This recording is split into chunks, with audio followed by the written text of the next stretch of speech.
PremiumBeat.com.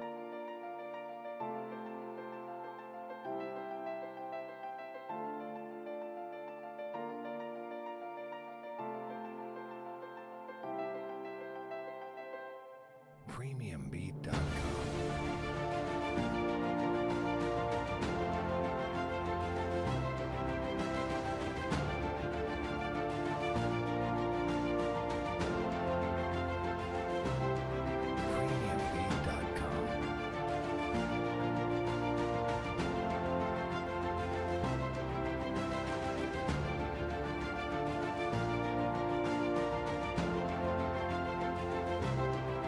PremiumBeat.com.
Sim.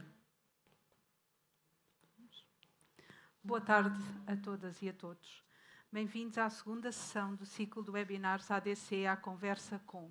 O meu nome é Cláudia Joaquim, sou Presidente da Agência para o Desenvolvimento e Coesão e tenho hoje o prazer de vos apresentar a professora Eduarda Marques da Costa, geógrafa, professora e investigadora do Centro de Estudos Geográficos da Universidade de Lisboa, que nos vem falar de economia circular e novas práticas de organização da economia e do território. Acelerar a transição para a economia circular é determinante para atingir inúmeros objetivos, como o da neutralidade carbónica. Como é que esta disciplina pode contribuir para que esses objetivos em áreas como o ordenamento do território, a economia azul, a bioeconomia, a agricultura biológica, a regeneração urbana e as compras públicas ecológicas, entre outras? Como é que pode ajudar a alterar o paradigma da organização da economia e do território? É o que vamos descobrir de seguida com a professora Eduarda Marques da Costa e com a moderação do Dr. Duarte Rodrigues, Vice-Presidente da Agência para o Desenvolvimento e Coesão. Recordo que esta iniciativa aborda temas atuais e relevantes no âmbito da atividade da ADIC, os fundos europeus e as políticas de desenvolvimento regional, apresentados pela lente de um convidado e numa conversa que pretendemos que seja informal e aberta, enriquecendo o debate com perspectivas diferenciadas. Esta ação é inserida na política de comunicação e transparência da ADIC, que pretende contribuir ativamente para a promoção da reflexão do debate público e esclarecido sobre os fundos europeus e as políticas de desenvolvimento regional em Portugal. É também por esta razão que nos encontramos reunidos para esta conversa no espaço físico da Biblioteca dos Fundos, nas instalações da ADIC, um espaço de informação e de conhecimento aberto ao público, onde é possível ter acesso à documentação e outros recursos sobre os fundos da União Europeia e a política de coesão em Portugal, ao longo dos diversos períodos de implementação, ou a temáticas ligadas ao desenvolvimento regional em Portugal. Eduarda Marques da Costa é professora associada do Instituto de Geografia e Ordenamento do Território da Universidade de Lisboa, investigadora do Centro de Estudos Geográficos da mesma universidade, onde coordena o grupo de investigação MOPT, Modelação, Ordenamento e Planeamento Territorial. As suas áreas de interesse são o planeamento urbano e regional, a definição e avaliação de políticas públicas e, mais recentemente, a temática da saúde e cidades saudáveis. Desde 2015 integra a lista de experts ad hoc do programa Urban React 3. É membro do comitê coordenador da International Urban Planning and Environment Association e da Regional Studies Association Research Network and Cohesion Policy. Possui uma larga experiência de participação em estudos e estratégias ligados a instituições públicas e privadas, nomeadamente a DG Régio e programa ESPON. É assim, com a professora Eduarda Marques da Costa, possuidora deste vasto e rico currículo, a quem muito agradecemos ter aceito o convite, que vos deixamos agora para uma breve exposição introdutória, à qual seguirá a nossa conversa, moderada pelo Dr. Duarte Rodrigues. Muito obrigada. Obrigada. Então, boa tarde a todos e a todas. E começo por agradecer o convite para estar aqui à Sra. Presidente e também ao Dr. Duarte. É um gosto enorme vir sempre a esta casa, que frequentei muitas vezes no âmbito das avaliações e dos trabalhos relacionados também com a política de coesão. Eu trago alguns desafios, mas gostava em particular depois que nas perguntas nós pudéssemos, se calhar, enfatizar um bocadinho mais esta questão do território, porque, como todos sabem, eu sou geógrafa, não é? Foi assim apresentada, mas não podia deixar de, na apresentação, seguir um bocadinho uma estrutura normal, que era de discutir um bocadinho a questão do conceito e olhar para esta discussão do conceito agora com os problemas que o alargamento do conceito nos trouxe, depois passar já a uma componente um bocadinho mais aplicada para depois, no slide final, levantar uma série de questões que procurarei dar alguns contributos, mas que com certeza não esgotarão aquilo que nós precisamos ainda de trabalhar para que este período de programação consiga ser de maior concretização deste desígnio, que é um desígnio transversal. E vamos ver porquê. Eu comecei por pôr como subtítulo associado ao conceito, como podem verificar, a diversificação das áreas, a complexificação das abordagens e das formas de implementação. É verdade que hoje, quando olhamos ou falamos de economia circular, pode ser tudo e pode ser um conjunto de coisas. O que tem um aspecto positivo, e como depois vamos ver mais 2 ou 3 slides à frente, mas também causa-nos uma certa dificuldade quando queremos concretizar ou explicitar isto em objetivos de política e a forma como depois os vamos articular ou os vamos mesmo concretizar. E, obviamente, a conversa do linear ao circular já não é uma novidade, mas, efetivamente, nós passámos de um raciocínio que estava baseado nesta argumentação que utilizávamos sempre para até depois as nossas fundamentações em termos de objetivos e de procuras de indicadores, mas a verdade é que nós fomos assistindo a um discurso que se alarga para uma noção de transição e para uma noção de regeneração que implica âmbitos mais amplos e que têm consequências diferentes, quer para a forma como nós vamos medir isto na economia, quer também para medir as implicações no território. E, portanto, deixamos de pensar só numa lógica de produto, de produção, mas passamos a incorporar aqui também uma lógica importante de serviços, o que nos abre um novo leque de oportunidades, mas ao mesmo tempo também uma maior dificuldade de fazer passar a mensagem como é que podemos introduzir esta noção de economia circular nestes novos serviços apresentados. Este diagrama, o diagrama da borboleta, que é de 2019, já traz para cima da mesa uma discussão mais aprofundada e, portanto, do lado esquerdo nós temos a componente toda que é renovável e do lado direito, separado, já temos uma lógica associada então aos R's e aos R's que foram crescendo, que têm a ver com as fontes que são finitas e, portanto, que naturalmente precisam de uma nova lógica de integração na estrutura da economia, exatamente porque o recurso tem que ser ou vamos reutilizar, não é? Como fomos defendendo, mas vamos tendo uma diversificação das formas, dos R's que temos associados e, portanto, que nos vão ampliando a forma que vamos ter, em termos de economia, não só uma expressão na produção, na lógica da produção, mas uma lógica do serviço. E esta lógica do serviço é eu pensar que o recurso, eu não serei, como está ali do lado esquerdo, que eu sou um consumidor, não, eu passarei a ser um utilizador. Portanto, há uma nova visão em que eu encaro muitos dos nossos consumidores só como utilizadores, porque efetivamente nós vamos tentar que os produtos e encontrar soluções para que os produtos se prolonguem por mais tempo. Temos agora até a campanha do IKEA que recebe material e que volta a recuperá-lo, não é? Portanto, e a outra lógica que é de alguns serviços que podem vir associados a alugueres de determinados equipamentos que nós utilizamos por tempos momentâneos. E, portanto, isso permite que o recurso, a noção do finito, corra menos risco, não é? Porque não só temos aqui a discussão da reutilização ou da reciclagem, mas temos aqui outras formas que já não são só explicitamente associadas, não estão só explicitamente associadas à produção, mas também à lógica de um serviço. Ainda nesta lógica da diversificação das áreas, da complexificação das abordagens e das formas de implementação, nós vamos olhando e, quando consultamos bibliografia ou instituições de referência na área da economia circular, e eu trouxe agora um exemplo este slide foi extraído num determinado momento, se entrarmos exatamente no mesmo subitem do site da Fundação, já temos outras combinações, se calhar já temos ambiente urbano, já temos outras combinações que não aquelas que ali estão, mas reparem como as formas, como o tema vai entrando, assume diferentes expressões que já não é só setorial.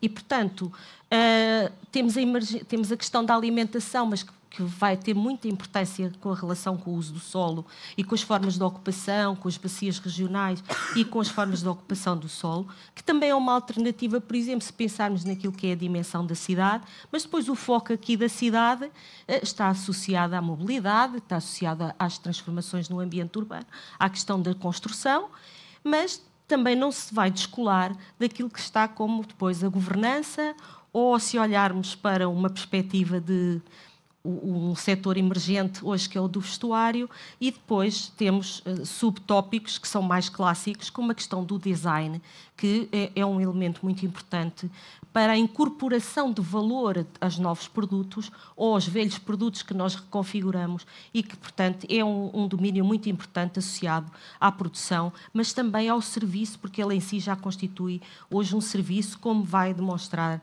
ou como vamos ver depois também muito brevemente, não há tempo para isso, os próprios regulamentos que estão a sair associados ao novo Action Plan. E isto está sempre em evolução, ou seja, falta ali, por exemplo, as alterações climáticas, faltam que são entradas que a própria Fundação considera como sendo fundamentais para a análise da economia circular e, portanto, nós estamos-nos aqui a debater e então nós que fazemos este raciocínio, o que é driver ou o que é impacto, não é? Aquilo que, no fundo, motiva ou que condiciona uma determinada evolução ou aquilo que é um resultado. E isso causa uma enorme dificuldade às pessoas daqui das nossas áreas de trabalho, porque efetivamente estamos a olhar às vezes para os temas e dependendo daquilo que nós queremos alcançar, as coisas têm papéis diferentes e têm objetivos diferentes.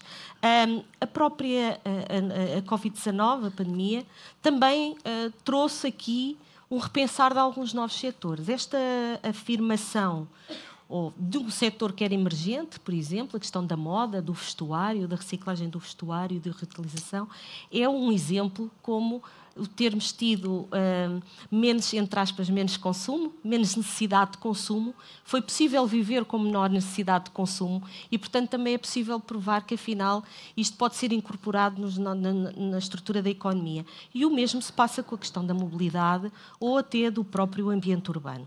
Portanto, alguns setores vão-se associando setores, mas não só setores, temáticas transversais, e esse é que é o grande problema, porque aí já não estamos a falar, às vezes, de objetivos específicos que queremos alcançar, estamos a falar já de lógicas de estratégica, e, portanto, estamos a falar de coisas diferentes quando estamos a configurar os instrumentos.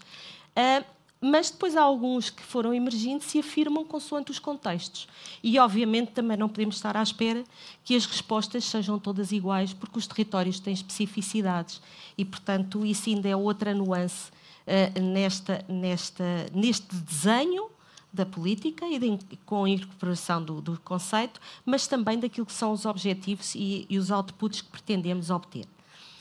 O estudo da OCDE de 2020 fala-nos aqui daquilo que foram o que são os principais drivers da economia circular. E, como podem ver pela análise das barras, as alterações climáticas aparecem-nos aqui como um dos principais drivers para o desenvolvimento da economia circular. Mas depois, curiosamente, o segundo tópico, e eu acho que eu não fico tão contente por isso, acho que deviam ser outras razões, e não porque temos agendas globais. Mas ainda bem que as agendas globais e que elas têm algum efeito para a transmissão, não é, da necessidade de pensarmos novas formas de organização, como ali está explícito.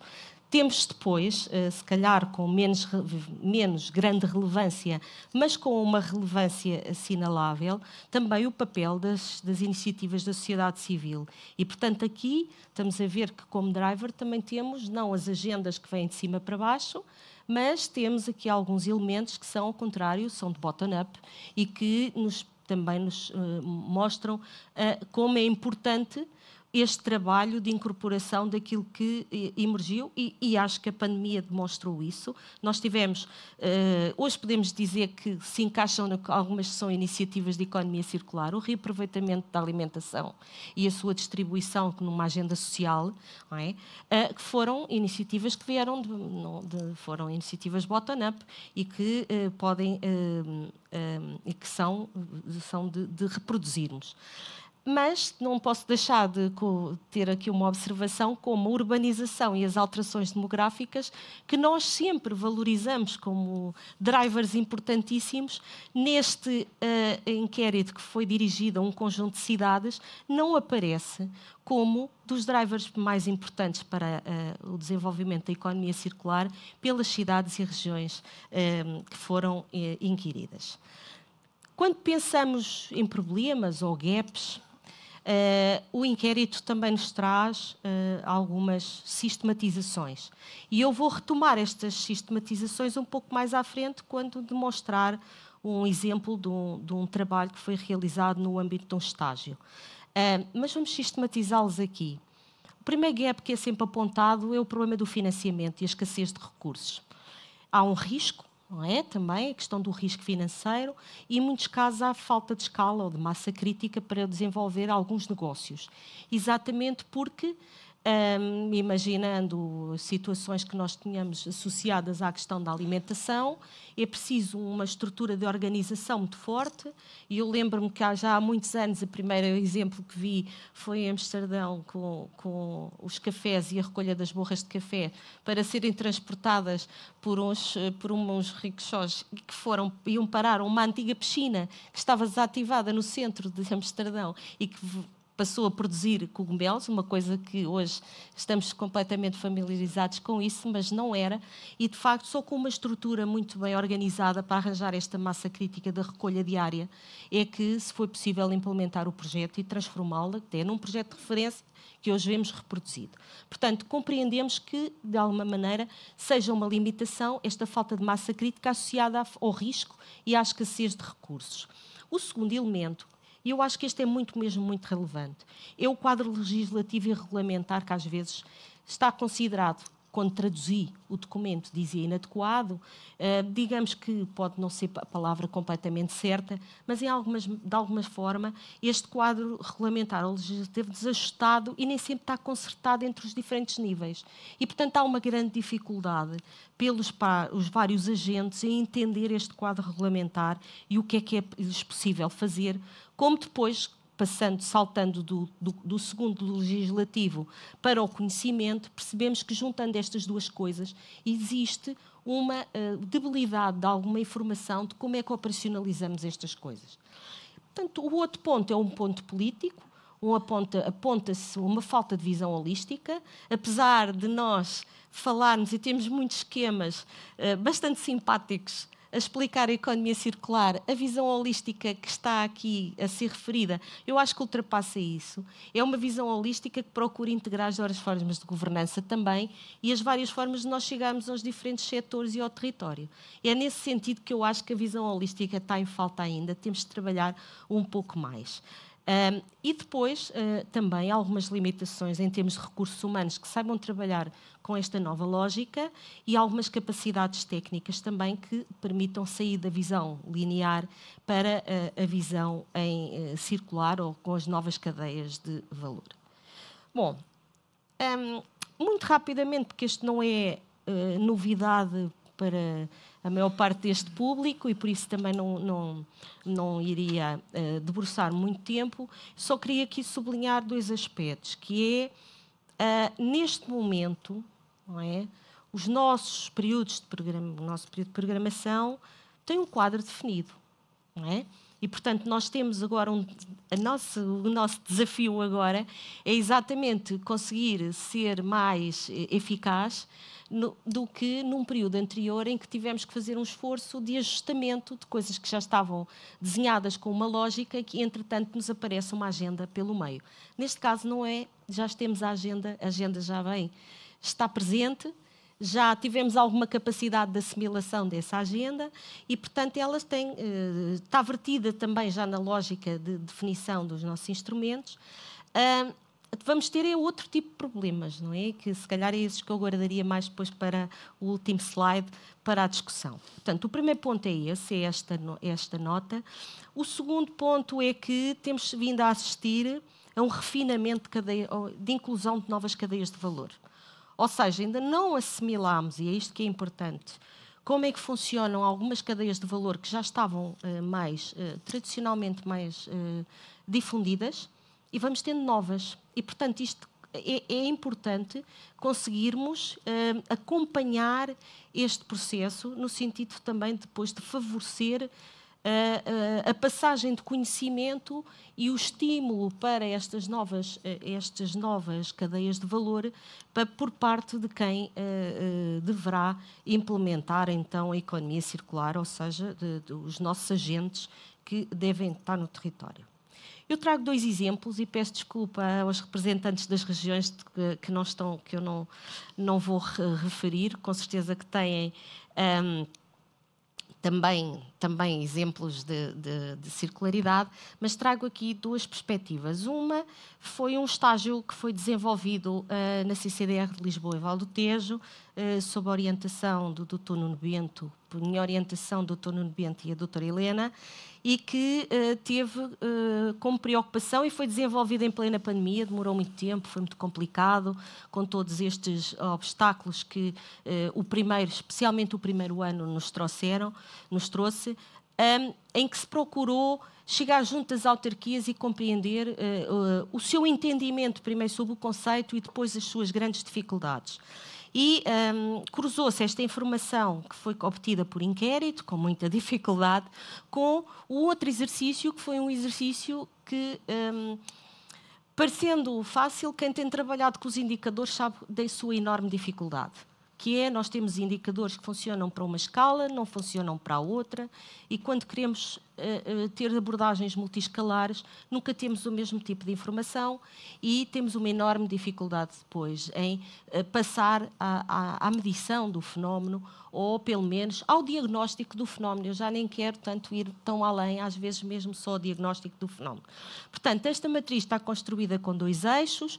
O eixo do Y são os scores que decorrem daqueles 10 indicadores que estão ali presentes, que foram os que era possível obter para a escala municipal associada à temática, e depois no eixo do X temos aquilo que resultou os resultados dos inquéritos que foram assinalados, que foram transformados também num valor, num índice.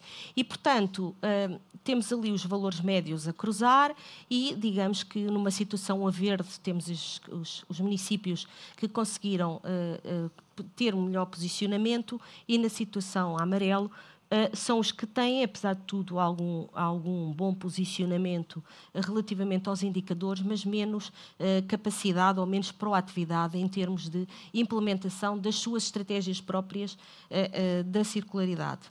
Bom, as respostas, eu não posso trazer as respostas todas do inquérito, mas o clássico do recurso hídrico. E, portanto, se olharem para aqueles 36%, que é o que tem mais expressão em termos percentuais, estamos a falar também dos temas de valorização das águas para a manutenção do espaço público, ou seja, velhas coisas, entre aspas, mas continuam a ser relevantes, não é? Mas depois já temos a introdução de sistemas de monitorização da rede de abastecimento, iniciativas para a redução de água não faturada e de redução das perdas, e, portanto, algumas tentativas de disseminar estas respostas, que, continuo a dizer, estamos a falar dos recursos hídricos, que é um domínio, entre aspas, mais clássico da coisa e que está mais estabilizado, e, portanto, teríamos que ter, naturalmente, maior capacidade de resposta.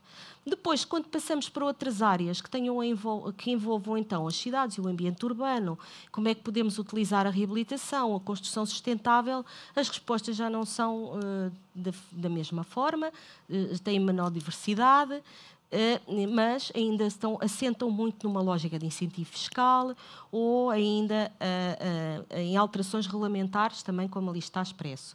Mas começamos a ver algumas câmaras ou algumas entidades municipais que já vão respondendo, que têm programas e planos de incentivo, ou que estão à procura de definição de áreas de reabilitação urbana com determinadas características, e que vão tentando associar aos instrumentos de planeamento urbano aquilo que são os instrumentos de financiamento e que podem incluí-los nesta lógica. Ainda um slide que eu acho que é muito importante, que é este em que, quando lhes perguntamos quais são os problemas ou as barreiras, isto bate mais ou menos certo com aquilo que foi inventariado pelo estudo OCDE. Portanto, as entidades que responderam respondem, de facto, que é necessário um elevado investimento, tal e qual como foi apontado pelo estudo anteriormente. Temos também aqui as dificuldades burocráticas, mas eu chamo a atenção ali para o primeiro elemento, que diz também a dificuldade de compreensão do conceito. Não é? E reparem que nós, como vimos, o conceito se foi complexificando de tal maneira, já não é só setorial, ele tem dimensões transversais e, portanto, quando se pede a alguém que pense na implementação da economia circular no seu município, já são tantas coisas que vai obrigar a um pensamento já mais estruturado e de facto, que consiga depois fazer a ligação entre a sua estratégia e todas as possibilidades de investimento podem vir a ocorrer dentro deste âmbito. Depois, o outro estudo é na perspectiva das empresas e, portanto, este foi desenvolvido com a CCDR Algarve, com o Dr. Aquiles, e partimos da estratégia da RIS e tentou-se daqui escolher alguns setores, privilegiar alguns setores, o óbvio turismo, o óbvio mar, para o caso Algarvio, e ainda o agroalimentar, que também faz todo o sentido face às características da região. E, portanto, articulou-se um inquérito existente de um projeto que estava ligado à componente da economia circular na hotelaria, que é o Ecreshote, com os dois setores emergentes onde foi efetuado um novo inquérito e, portanto, procuramos compatibilizar as questões e, portanto, tentou-se aprofundar um pouco mais. Porquê é que isto é importante? Porque isto vai nos permitir uma análise mais fina e falamos muitas vezes que temos muitos diagnósticos, mas muitos são superficiais. Neste domínio da economia circular, nós temos necessidade de aprofundar um pouco mais as leituras, para que possamos ir então mais longe, exatamente para entender a dimensão da cadeia de valor. Porque se ela for tão superficial, nós não vamos compreender a dimensão da cadeia de valor. Portanto, havia aqui três componentes, o que era o estabelecimento, uma lógica de análise de produtos e resíduos e outras das iniciativas ligadas à circularidade da empresa.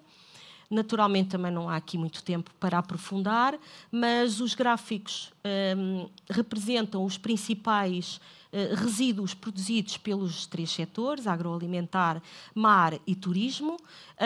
Os restos de plantas ou as embalagens de cartão não é uma novidade, mas está medido. Tem uma posição relativa face ao resto dos resíduos. Sabemos que, a partir daqui, é possível, empresa a empresa, tentar estimar e chegar àquilo que então os outros se preocupavam, que era saber se tinham limiares mínimos e se tinham condições de partir para novos serviços ou produção de novas empresas. Portanto, se calhar precisamos de aprofundar alguns destes diagnósticos para chegarmos, pelo menos, a um conjunto de resultados que já nos permitam seguir estimar-se, sabendo que uma empresa desta dimensão vai produzir X disto, X daquilo, e se calhar já podemos começar a estar mais à vontade na definição de algumas metas e até naquilo que depois é aquilo que estamos à espera que aconteça em determinados objetivos que queremos concretizar. Portanto, quando olhamos também para o turismo, os valores, o que está ali também é relativamente óbvio, mas depois aquele setor do mar aparece muito interessante, porque há ali um peso enorme da rede, de linhas, armadilhas, também os óleos e, portanto, alguns produtos que podíamos dizer que, não queria dizer que estão fora da caixa, mas que nos podiam levar a pensar em novas cadeias de valor ou novas empresas. Pronto, aqui é já ouvi aí o alarme. Aqui é o assimilar ou a incorporação nas empresas de algumas medidas. Os setores estão em estádios diferentes e isso também é muito importante ter essa consciência. Não é? Há coisas que são as clássicas que já vão fazendo, aquelas que implicam maior ruptura até de tempo da empresa. Eu acho que esse é um problema que ainda não está convenientemente assimilado pelas empresas. Há para separar ou para incorporar mais uma fase dentro daquilo que é o circuito da empresa e isto implica mais tempo ou mais pessoas, ou seja, mais custo. Se ele não verter a seguir num rendimento, não é? Num retorno, vai ser muito difícil convencer alguém que isto é o caminho certo. E, portanto, esta questão mais desmiuçar, é importante exatamente para nós conseguirmos encontrar onde é que está o ponto de mudança, não é? Onde nós podemos efetivamente convencer algumas empresas e alguns setores que é possível, com determinados limiares, rentabilizar melhor os seus produtos e os seus resíduos, naturalmente. Bom, o trabalho termina... ainda não está completamente concluído, mas avançou para uma proposta de comunidades de inovação, que era o que se considera ser fundamental para passar à fase empresarial, e estão aqui um conjunto de entidades e de empresas que foram mobilizadas, e no dia 31/3/22, tivemos que esperar que a pandemia também nos desse alguma liberdade, foram realizadas as comunidades de inovação no Algarve Tex Summit, e, portanto, foi o primeiro encontro, não direi que seja o primeiro, mas foi um encontro interessante com entidades com diferentes níveis e com diferentes objetivos. E, portanto, ficámos, por exemplo, a perceber que há designers extremamente interessados em aproveitar com aquilo que pode vir das cascas da ostra, ou como é que podem utilizar. Pensámos em uma franquia, criar uma nova imagem e uma franquia, por exemplo, à região algarvia, associada a estabelecimentos que podem vender determinados tipos de peixe. Portanto, vão surgindo ideias porque estão ali as pessoas e, portanto, a seguir é preciso desafiá-las para passarmos à concretização desse projeto. E agora o último slide. E como continuar? Bom, eu, pelo lado esquerdo, pus aquilo que era inevitável, que é a pandemia e a guerra tiveram um imenso impacto nos mercados, não é? E isto retrai muitas das atitudes de arrojo que pudessem, mas também trouxe aqui um novo quadro de oportunidades, que talvez haja novas necessidades. Sempre que se fala em economia circular, e eu isto acho que digo sempre aos meus alunos, estão sempre preocupados com a pegada e de serem... E são os jovens os que bem assimilam esta questão, mas depois todos eles mandam entregar comida em casa. E esqueceram-se da lambreta. Agora já há uns que vão de bicicleta e que essa componente já está atenuada. Mas é toda a dimensão, não só é a dimensão ambiental, mas também a dimensão social. Porque muitos são trabalhadores informais, são toda esta... E, portanto, é preciso começar a alertar para as várias possibilidades de integração e de formalização dos vários elementos da economia, e que isto, entretanto, como está ali do lado direito, é explorar a dimensão da economia e inovação social da circularidade, que é nós pensarmos que há algumas coisas que estamos a implementar têm esta dimensão social, mas que têm que ultrapassar a dimensão social pelo social só, como tivemos com a pandemia, mas também ter a dimensão económica com o impacto social. Não sei se me estou a fazer entender, que é termos uma dimensão económica que tem um impacto social. E isso é que vai dar expressão a estas novas formas. Não podemos deixar de falar do quadro de escassez da água, não é? São as alterações climáticas, sim senhora, mas a década da água está aí, sem dúvida alguma, e que nos vai obrigar a pensar de outra forma. E, obviamente, que isto vai-nos trazer uma valorização a velhas práticas, e eu acho que nem sempre essas velhas práticas estão incorporadas como qualquer coisa que é nova e que é bom de implementar. São velhas práticas, mas é preciso voltar a utilizá-las e a valorizá-las, que é uma coisa que se calhar não está suficientemente valorizado, e se ela for suficientemente valorizada, ela entra na linguagem e entra nas práticas com mais facilidade. E muitas destas velhas práticas são a oportunidade de valorizar bacias locais e, portanto, diminuirmos mobilidades, transportes e custo, porque quando falamos de transporte não é só emissão de CO2, é custo, desculpa, é custos. Portanto, é um conjunto de coisas que estão associadas a estas bacias locais que são muito, muito, muito importantes. Depois, o problema dos indicadores. Eu sou uma fã de indicadores, entre aspas, ou sou uma fã de estudar indicadores, de os procurar.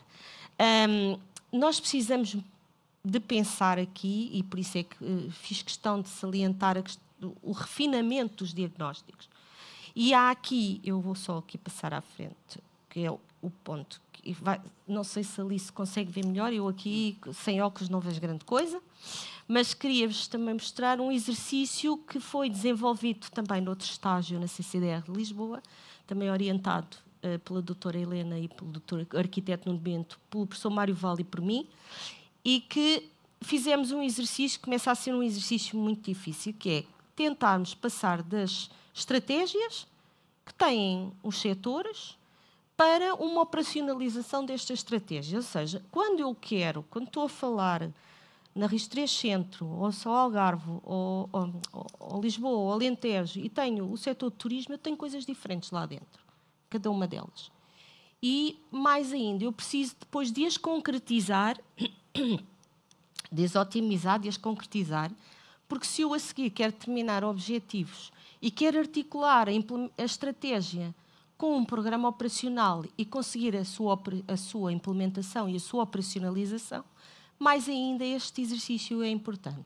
Então foi um exercício muito difícil, longe de estar perfeito, porque se trabalharmos com os setores da CAI, como estão ali, só a 2 dígitos, ele fica cheio de erros, não é? Então, com alguns erros, mas se nós trabalharmos com 5, se calhar já conseguimos ir a um nível de aprofundamento maior e conseguir especificar exatamente quando estamos a falar dos vários domínios de especialização e aquilo que está dentro desses domínios de especialização. E essa passagem, ou esse aprofundamento, depois tem vantagem que é eu poder trabalhar à escala territorial, que é a escala municipal. Eu conseguir alguns dados à escala municipal.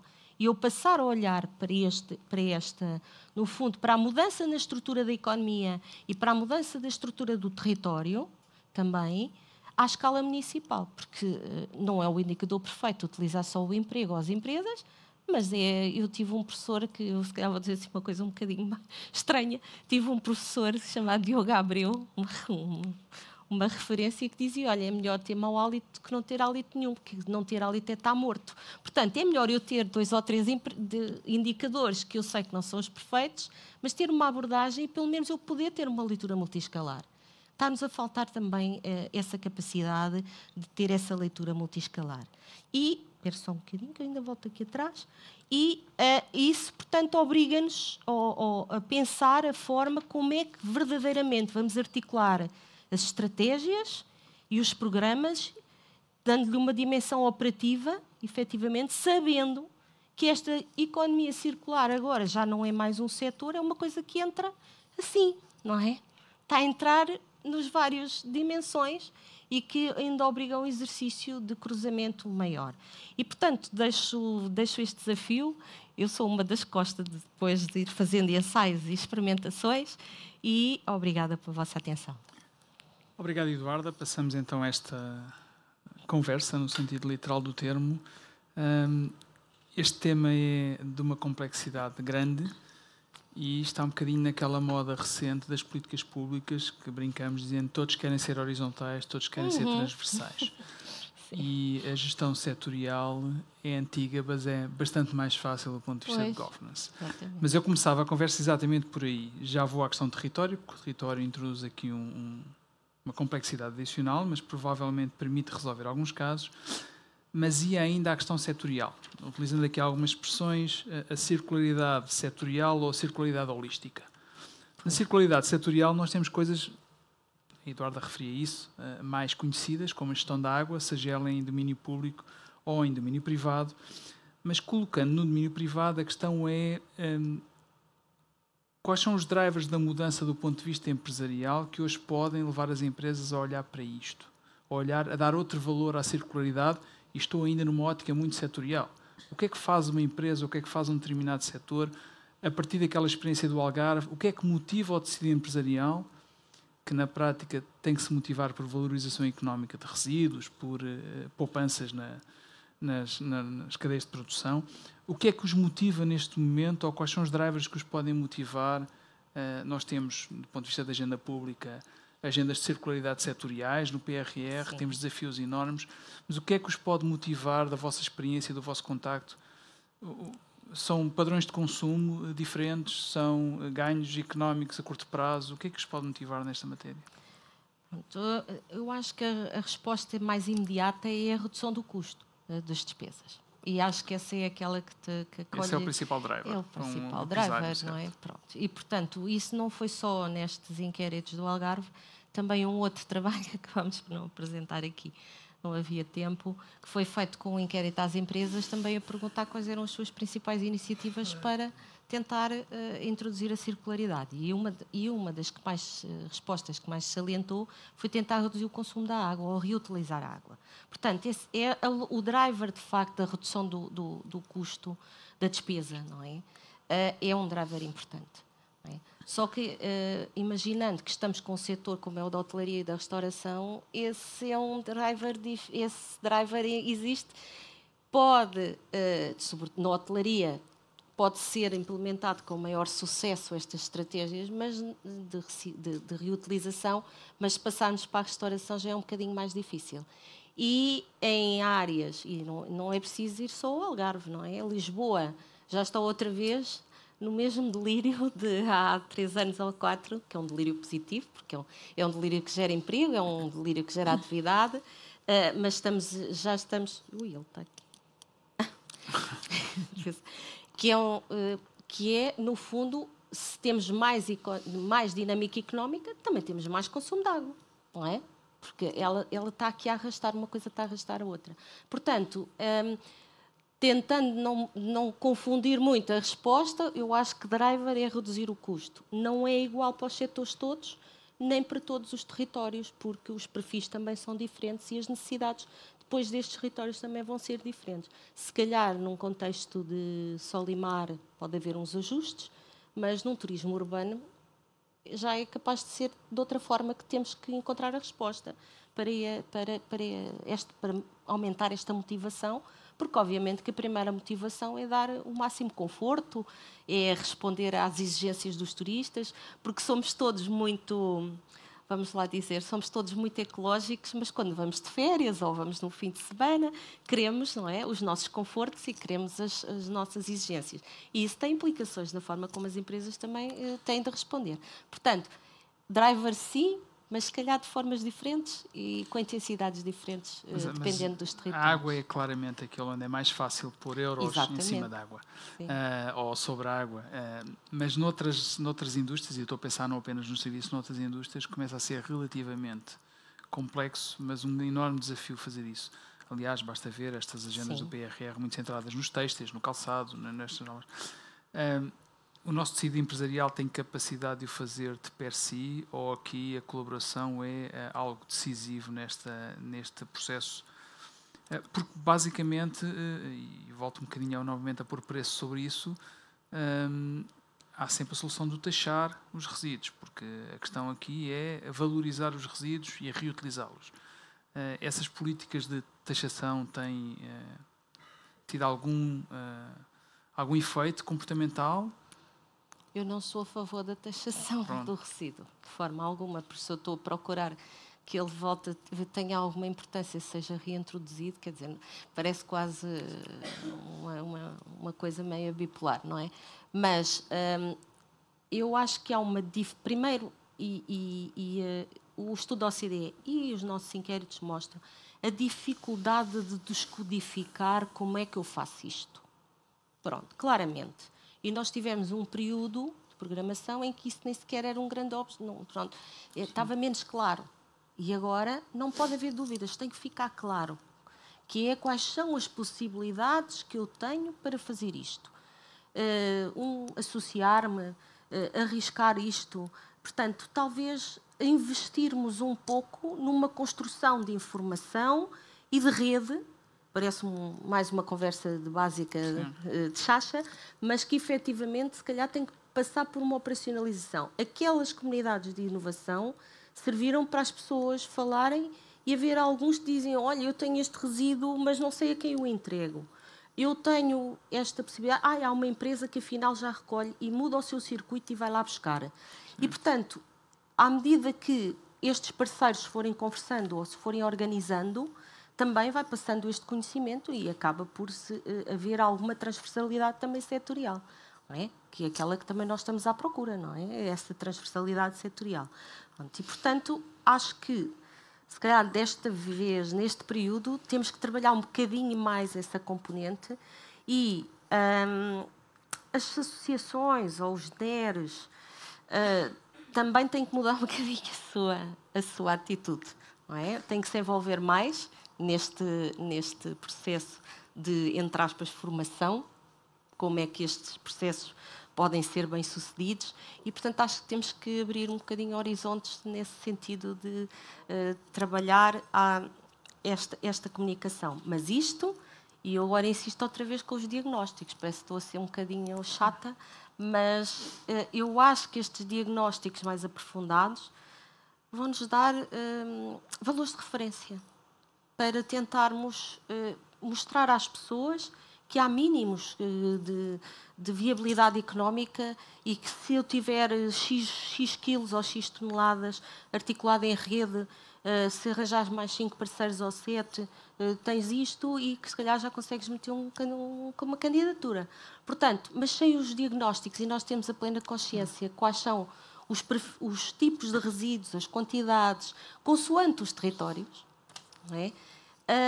Talvez seja mais difícil fazer estas recomendações ou criar a estrutura de informação clara e transparente para as pessoas depois se motivarem ao risco. Também é motivarem-se um bocadinho ao risco.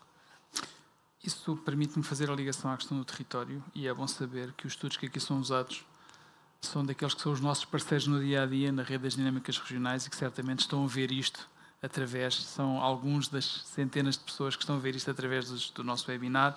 Estou a pensar no Aquiles, que tem trabalhado connosco, estou a pensar no Nuno Bento ou na Teresa Almeida, que está a ver também. A questão é, o território pode mesmo ser um elemento que descodifica isto tudo, que é altamente complicado de perceber como é que acontece, porque quando eu me posiciono no território, eu percebo melhor o que é o holístico, para além do setorial, ou os nossos atores territoriais ainda estão altamente confusos, como mostra algumas daquelas respostas sobre como é que isto se faz. Os atores estão, mas o território tem um potencial enorme, não é? Porque se eu olho para os periurbanos, mesmo da área metropolitana de Lisboa, da extensão da área metropolitana de Lisboa, eu não posso querer melhor, não é? Tenho aqui bacias de proximidade, tenho áreas com produtividade agrícola elevadíssimas, tenho capacidade de encurtar cadeias, portanto, os territórios com as suas especificidades têm aqui diferentes capacidades de responder. Se eu for para territórios que não sejam tão periurbanos e, portanto, onde as questões onde a mistura com a pressão urbana não seja a mesma, é uma oportunidade ótima de eu promover a biodiversidade, porque eu posso entender, eu estou a pensar um bocadinho na parte agrícola, que é agrícola, é alimentação, mas é urbano, circular, portanto, cá está a visão holística, não é? É a diminuição do transporte, é menor emissão de CO2, portanto, e começamos a conseguir olhar a visão holística. Agora, não vale a pena pensar que fazemos tudo em todos os territórios, e esse é que às vezes é o equívoco, não é? E, portanto, é por isso é que os tais diagnósticos mais aprofundados, em que as RIS3 apontavam para isso, não é? Ou apontam, não sim, apontavam, sim. Apontam. Mas, em meu entender, ainda estão genéricas demais, não é? Ainda estão genéricas demais e, portanto, e há coisas que parecem são da RIS3, mas que não encaixam de forma direta na circularidade, ou na agenda da circularidade. E esse exercício é muito difícil de ser feito, mas acho que é um exercício que deve ser feito entre quem pensa os instrumentos de planeamento, não é? E quem depois está ligado às estruturas de financiamento, mas também às entidades que, entretanto, são as beneficiárias e que nos podem trazer um contributo, quais são os seus principais interesses. Mas acho que estamos numa fase de transição, arranque, pronto, já a andar e já não temos muito tempo a hesitar, não é? Agora, esta é a minha opinião pessoal. Essa ideia de que a RIS3 pode integrar a circularidade, acho que é uma ideia que os nossos atores regionais devem estar a pensar agora neste momento como é que isso se faz, porque é muito difícil, claro, certo? Sim. Mas a conclusão de que elas mas não é para tudo. Exatamente, certo? De que elas completamente isoladas e independentes não vão resultar é uma ideia com potencial para ser explorado. E estou a pensar sobretudo, e esse acho que é um bom exemplo, que é a questão alimentar. A questão alimentar e das cadeias curtas Eduardo traz vários exemplos desses. É verdade que isso é sobretudo relevante para as áreas metropolitanas, ou uma região como o Algarve ou uma região interior pode ter algum potencial nisso? De formas diferentes. Uma região como o Algarve também, ou uma região como a região centro. O quadro da dispersão do litoral é a mesma coisa, não é? Porque, no fundo, se nós valorizarmos a atividade agrícola, valorizamos determinadas partes do território que não são ocupadas de forma dispersa por outras atividades e ajudamos vários vetores, o do ordenamento, o da biodiversidade, o da produção e o encurtar das cadeias. Agora, onde é que está o limiar para o interesse, limiar económico para o interesse de determinadas atividades? Essa é uma das discussões. Não é? E, portanto, enquanto não houver organização destas tais bacias mais locais ou regionais, permita ter a garantia de que há esta articulação entre a massa crítica e entre a procura e a oferta, ou a oferta e a procura, neste caso, estamos a falar da oferta, e depois a respectiva procura. Enquanto não houver isso, obviamente é mais aliciante ficar à espera e deixar o terreno ou determinadas áreas mais expectante. Portanto, não é só uma lógica da área metropolitana, eu não estou de acordo. Eu acho que territórios dispersos também têm essa vantagem, aliás, é uma forma de... E mais, eu ainda lhe junto mais uma coisa que vai ser muito complicada, é porque nós vamos ter necessidade de produzir energia, não é? Energia, quando nós começamos a olhar para os territórios onde vamos querer pôr ora os painéis, ora as torres, ora as diferentes formas de produção de energia alternativa, também estamos mais uma vez com uma competição de solo. Não é? Mas é uma competição de solo, entre aspas, que é importante porque, no fundo, estamos a organizar mais uma bacia, não é? E mais uma estrutura ali presente. Portanto, há aqui uma relação agora muito forte entre o que é a estrutura da economia, como eu pus aqui no meu título, e as especificidades do território, não é? Que vamos ter realmente que aproveitar. Eu acho que é mesmo a palavra, não é? Que vamos ter que aproveitar. Esta estranha oportunidade da disrupção das cadeias de produção mundiais pode ajudar nesta maior proximidade da produção de componentes e afins, e nomeadamente nas cadeias curtas, e não estou só a pensar na questão alimentar, obviamente, a questão alimentar hoje está em cima da mesa, mas estou a pensar em muitas outras coisas. Isso sente-se no dia-a-dia, nas vossas análises? Isto pode ajudar ou isto vai de ser passageiro e toda a gente está a pensar que muitos dos materiais voltarão a vir da Ásia mais dia menos dia? Não sei responder. Seria...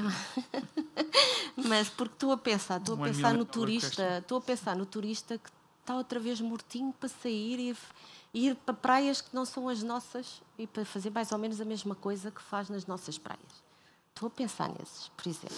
Mas depois estou a pensar nos outros que, entretanto, descobriram que têm uma propriedade e que, entretanto, estão a explorar a propriedade e já abastecem a família toda e encontram ali já uma motivação, uma ocupação e também uma forma de valorização do território. Pronto, do seu, neste caso é o seu individualmente. Portanto, não sei, acho que e é sempre assim, infelizmente, se houver uma valorização económica, um retorno económico, nós mudamos o paradigma. Não é? Porquê? Porque também são as empresas, as grandes empresas, quer dizer, compram as laranjas aqui a 12 cêntimos e depois vão vendê-las na Holanda a 3 euros, não é o quilo. E paga tudo. Dos 12 para os 3 euros, paga o transporte, paga tudo. Mas, se entretanto houver quem compre as laranjas e as paga 70 cêntimos, eu deixo de vender aos 12, não é? Pronto, e portanto, mesmo que saiba que ele vem buscar tudo o que eu tenho, não? Já compensa eu vender menos a 70, oferecer o que não deito fora, não é? Oferecer aquilo que não consegui vender e, se calhar, ter outra forma de organização da minha empresa. E eu não queria dizer que é de forma inconsciente, mas que é uma nova forma de ver as coisas. Por isso, se calhar, temos que conduzir um bocadinho esse discurso para mostrar que é possível fazer coisas de forma diferente, que há retorno do ponto de vista da organização da economia, que há retorno. Eu ficaria aqui muito mais tempo. Tenho uma última pergunta para a Eduarda, mas eu vou tomar o risco de vos perguntar se querem juntar-se num comentário, numa pergunta. Temos o microfone na sala, não precisamos ter vergonha. E temos aqui muita gente da área da política regional que certamente deve ter questões sobre o tema. Temos o síndrome da vergonha da primeira pergunta. Passamos à segunda. Bom, se vocês não querem, eu vou continuar a usar o meu tempo para isto. A certa altura, a Eduarda toca num ponto que me parece que pode ser verdadeiramente aqui um momento de viragem, resultado da pandemia, que é a questão da partilha. Estou a pensar em espaço urbano. A pandemia vai mostrar que é possível ter menos mobilidade, que é possível ter utilização mais racional do espaço e faz disparar um conjunto daquilo que é hoje estudado como a economia da partilha. O car sharing, mas não apenas. A questão do espaço, a questão dos escritórios, a questão da habitação. Como é que isto... Temos ideia, há estudos para nos demonstrar onde é que isto pode ir, até onde pode ir, deste ponto de vista, ou mais uma vez há algum receio que isto mude, voltemos a 2019. Não é? Volta atrás. Eu acho que vai haver adaptação. Se usássemos o termo resiliência, exatamente, voltávamos ao ponto inicial. Eu acho que vai haver adaptação, quer dizer, não, vai recuar um bocadinho com uma determinada adaptação.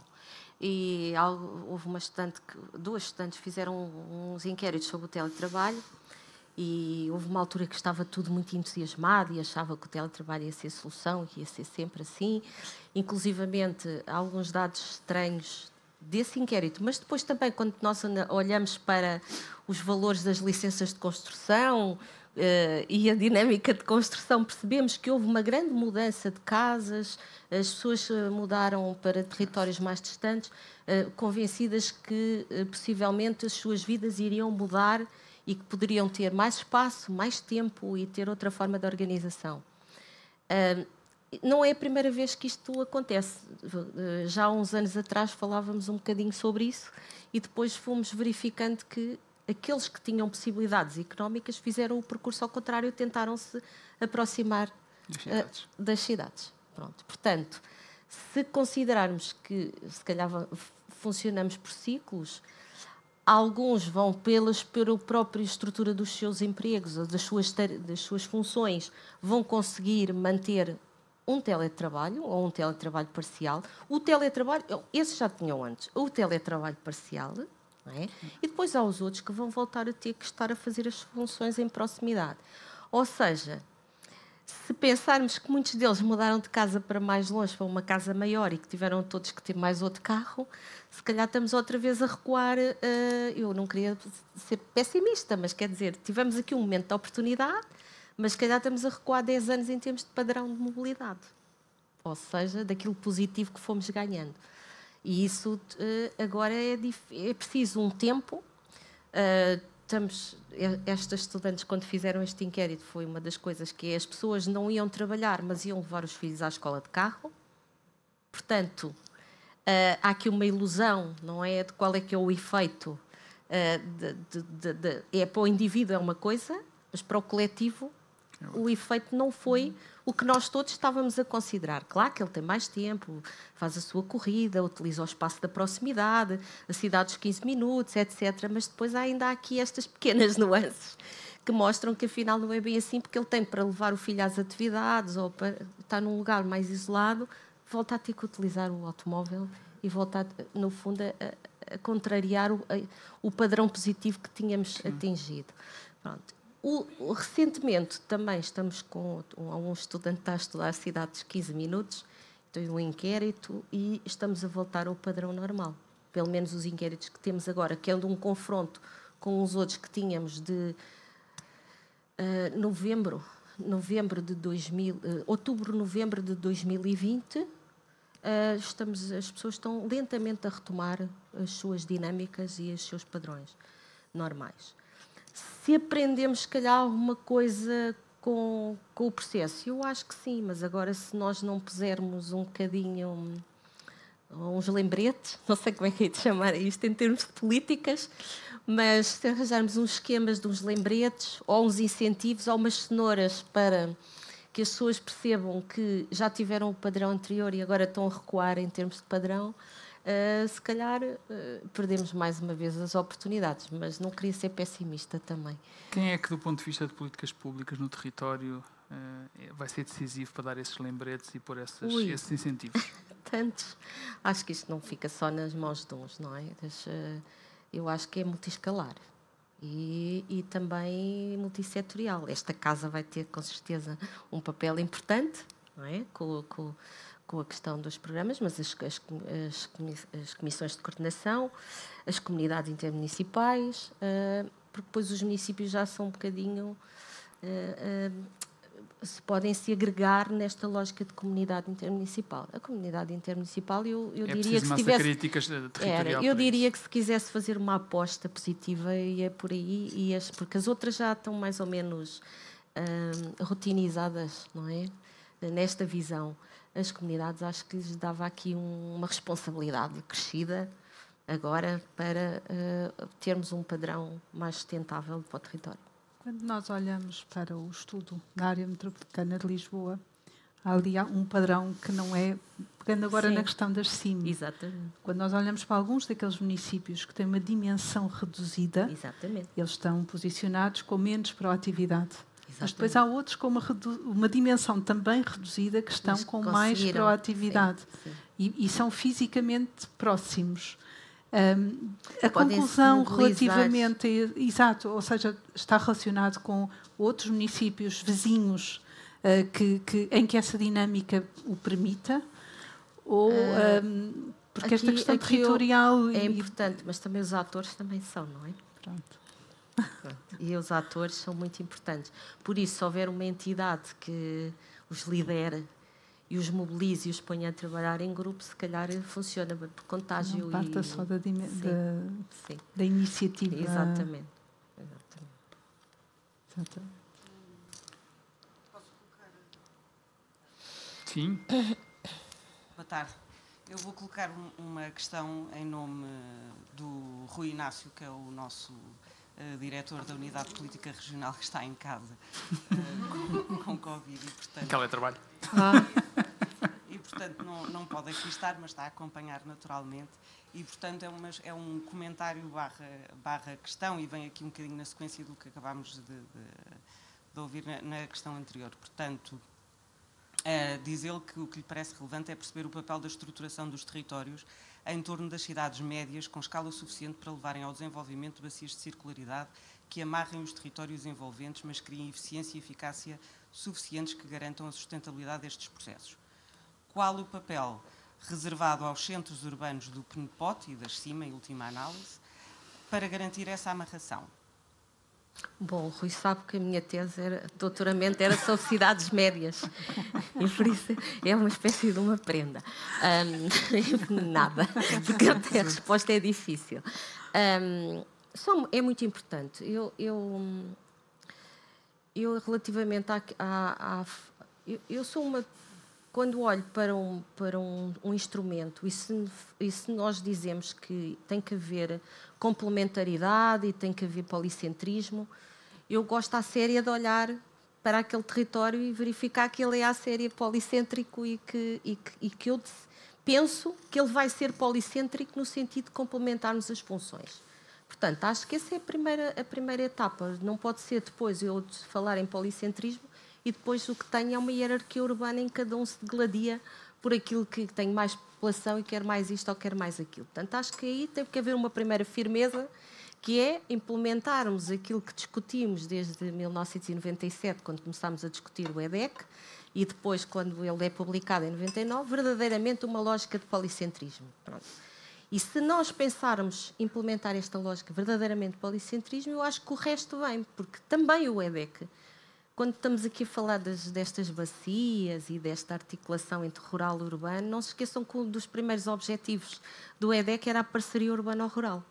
Já a pensar que os territórios envolventes teriam que ter um papel diferente que era do suburbano, que o suburbano estava afeto às áreas metropolitanas e, portanto, às cidades maiores, e nas cidades médias esta lógica nunca seria o mesmo padrão de suburbano, que isso, em termos de ocupação de território, é importante. Seria uma forma diferente de ter uma envolvente às cidades médias para elas próprias serem as tais âncoras daqueles territórios envolventes. Portanto, o primeiro ponto é que eu acho que é preciso verdadeiramente aplicar o conceito de policentrismo, e isso funciona muito bem com o outro tema que eu também gosto muito, que o Eduardo conhece, que é olharmos para os serviços de interesse geral, e os serviços de interesse geral ajudam-nos a estruturar esta lógica de policêntrica de território. Porque ainda ontem, eu não quero estar contra a onda, mas ainda ontem fechou o hospital de Abrantes, e é meia hora para uma grávida chegar depois a um outro hospital. Eu não vou discutir se está certo ou se está errado, mas num padrão normal não seria uma coisa catastrófica, não é? Não seria. Não é? E, portanto, isso significa que, se calhar, temos que olhar para algumas coisas, temos menos recursos, temos que olhar para elas de uma forma diferente e pensar que há outros territórios que nem é meia hora, é 1h30 ou 2 horas e não há nada. Pronto. E, portanto, eu acho que pensar a matriz urbana e aproveitar muito bem esta lógica dos serviços de interesse geral para estruturar a resposta às necessidades das pessoas vai ajudar, se calhar, a fixá-las no território e a valorizarmos determinados perfis de território. Pronto. Não temos sido capazes de o fazer, porque as cidades médias têm perdido, pelo menos, dimensão económica, quando olhamos para os valores do emprego, já nem vou aos do produto, já não vou aos VAPs, não é? Que são os valores que temos, mas dimensão económica no quadro total. Tivemos aqui uma década em que, com a crise, voltou tudo outra vez para Lisboa. A dinâmica da empregabilidade voltou para a área metropolitana de Lisboa. Concentrou-se muito no Algarve com a crise, não é? Nós sentimos que a crise veio tirar a força às cidades médias. Portanto, temos que estar atentos que sempre que há um momento... A crise de 2008. Sim. Sempre que há um momento mais frágil, aquele discurso que a cidade média é o território alternativo, já não é bem assim, porque as estruturas das cidades médias já também estão tão envelhecidas, que debilitaram a estrutura de serviço e são pouco atrativas, em muitos casos. Não é? E, portanto, estamos numa fase mais difícil para que elas possam ser realmente polos alternativos, se a gente não pensar nos serviços e na resposta. E não pode ser tudo, não é? Não pode ser tudo em todo o lado, ou tudo ao mesmo tempo. Não pode ser. E, portanto, essa lógica verdadeiramente da verdadeira complementaridade, vamos ter que fazer esse exercício também. Esse é outro exercício. Isto começa a abrir temas para próximas sessões. Os serviços de interesse geral são um tema relevante e apaixonante e desafiante no quadro do acordo de parceria, onde é dada especial relevância às comunidades intermunicipais para o estruturar, na sequência do que vem de trás, o que implica, como dizia Eduardo, fazer escolhas. O território terá que fazer escolhas desse ponto de vista. E, naturalmente, que a especialização inteligente, que passaram por aqui uns slides relevantes, também é um tema que entrará um dia destes nestas conversas. Para terminar do meu lado nesta conversa que duraria horas, mas isto é tempo contado, o que é que nós precisamos de ler, Eduarda, para descodificarmos esta circularidade? Qual é o livro que nos recomenda? Não tanto um livro, mas eu tinha... Não sei livro, relatório? Eu, por acaso, estava aqui a ver se tinha... Era lá que agora isto... Para trás... Não vou mandar ler nada de nenhuma região. Why not? Não é? Não, mas não vou. Ai, não me diga que eu já fiz uma geneira. Fiz. Podem-me pôr inteiro, que o pessoal... Obrigada. É o último, que é um conjunto de relatórios. É o que está a andar. Que saem anualmente. São de leitura simpática e que têm é isto. Pronto. São de leitura simpática. Demonstram-nos que, por exemplo, entre 2018 e 2020, o peso da economia circular na economia mundial diminuiu, portanto, andamos para trás. Os números que aqui estão, e aquilo que está ali que parece um zodíaco, assim, uma coisa de horóscopo, quase, é a posição dos países, que é um índice que eles calculam, interessante, que entra com 3 parâmetros que estão aqui embaixo na legenda, não é? Um bocadinho a justiça, o acesso, as distâncias, um conjunto de indicadores que eles conseguem conciliar e, portanto, vão posicionando os países relativamente ao mundo perfeito, que é o meio.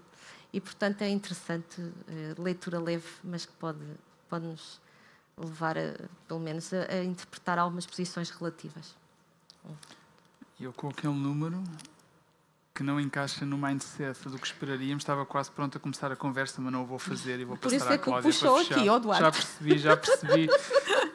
Porque a expectativa era que a circularidade teria aumentado num colapso das cadeias mundiais. Bom, mas isto é... Agora leem os livros, que é o que eu vou fazer para descobrir o que aconteceu. Não, pode ser que o relatório de 23 já traga qualquer coisa positiva, não sei.